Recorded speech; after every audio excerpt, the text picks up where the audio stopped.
Oi, gente.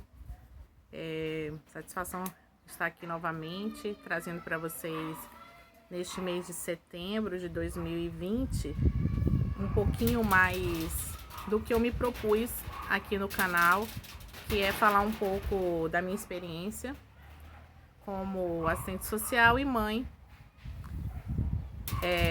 Hoje, de modo especial, eu quero focar no seguinte tema: o caminho solitário até chegar no diagnóstico. Eu repito essa história com muita frequência porque muitos pais, quando sabem que eu tenho um filho com autismo e que se desenvolveu e muito bem, né, na parte cognitiva, nas habilidades sociais, eles me perguntam, é natural eles me perguntarem sobre o que eu fiz, né? E aí eu venho aqui hoje dizer um pouquinho dessa história. O diagnóstico do meu filho veio aos 2 anos, mas a minha vida antes desse diagnóstico, eu não observava nada que me remetia à questão do diagnóstico, à questão do autismo. Ele era acompanhado com um pediatra regularmente, ele frequentava a creche, depois as salinhas do Jardim 1, na época chamava assim, né?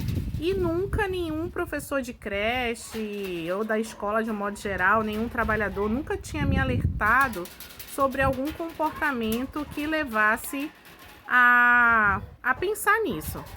Uma vez ele era no mês de julho e na igreja que a gente congregava na época, fazia uma colônia de férias. E a colônia de férias era um espaço, né, onde a mãe, quando ia trabalhar, podia deixar a criança e nessa colônia eram feitas brincadeiras, atividades lúdicas.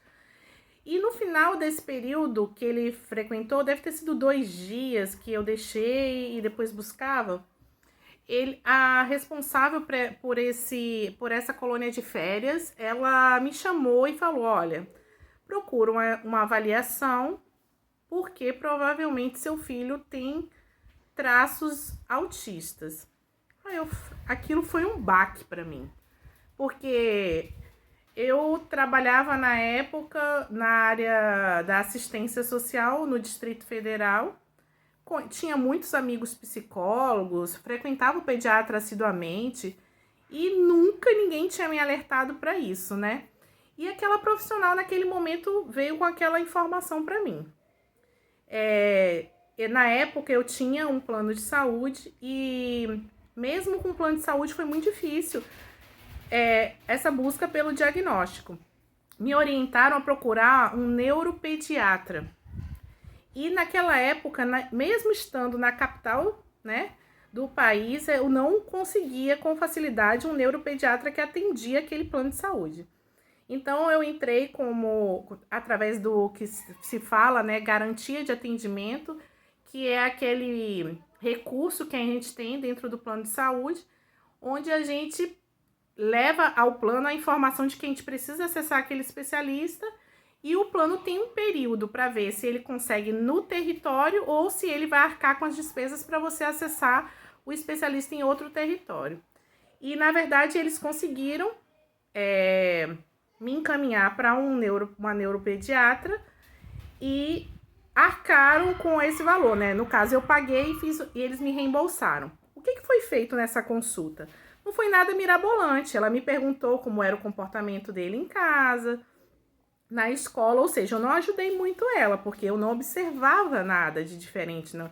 Era uma criança que era muito tranquila, não, era como se não tivesse, o meu filho do meio não tinha grandes demandas, era uma criança muito, muito tranquila. E aí ela falou assim: olha, eu vou te dar uma escala que se chama CARS, ela escreve, depois eu vou botar na descrição do vídeo, CARS, CARS. E essa escala é muito usada na psicologia, né? E é super fácil de conseguir, hoje em dia até na internet, tanto o CAS como o MChat. Então, na época, o que a neuropediatra usou foi o CARS, e aí me deu e falou, olha, você preenche, leva para a escola preencher e depois você retorna. E aí, junto com essa escala, ela pediu alguns exames de imagem, eletroencefalograma, exames auditivo, o BERA, o PAC, e me pediu esses exames e essa escala. E assim eu fiz, né? Aí, quando eu fui levar essa escala para a escola, aí me veio a grande surpresa. A escola me trouxe a informação de que ele passava a maior parte do tempo no fundo da sala, brincando com as rodinhas das mochilas das meninas, que chamavam a atenção porque tinha um glitter, né? E aquilo acabou comigo. Como é que uma criança está frequentando a escola, tem esse comportamento e não se chama a mãe e não se alerta para isso? Então foi muito frustrante. Era uma escola que não era barata, era muito difícil, né, arcar com ela, e ao mesmo tempo não estava tendo o cuidado adequado com meu filho.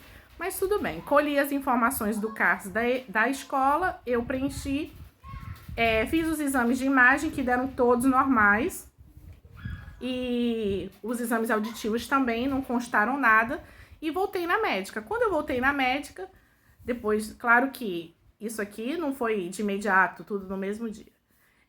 Quando eu voltei na médica, a médica falou, olha, o diagnóstico do seu filho é autismo, pelas características comportamentais. É claro que você, a partir de agora, vai começar, eu vou te orientar, você vai ter que começar a estimulação para ele desenvolver. Na época, ele ainda não falava, né? Tava com 2 anos, ele ainda não falava. E aí, meu mundo virou. Ela me deu o diagnóstico, né, de autismo, e dali eu fui trilhar minha caminhada, que era muito solitária até o diagnóstico, porque eu não tinha elementos suficientes para ter acessado antes. Graças a Deus que foi um diagnóstico precoce. E depois do diagnóstico, começou a minha jornada com as terapias, e aí eu vou falar um pouco mais disso em outros vídeos.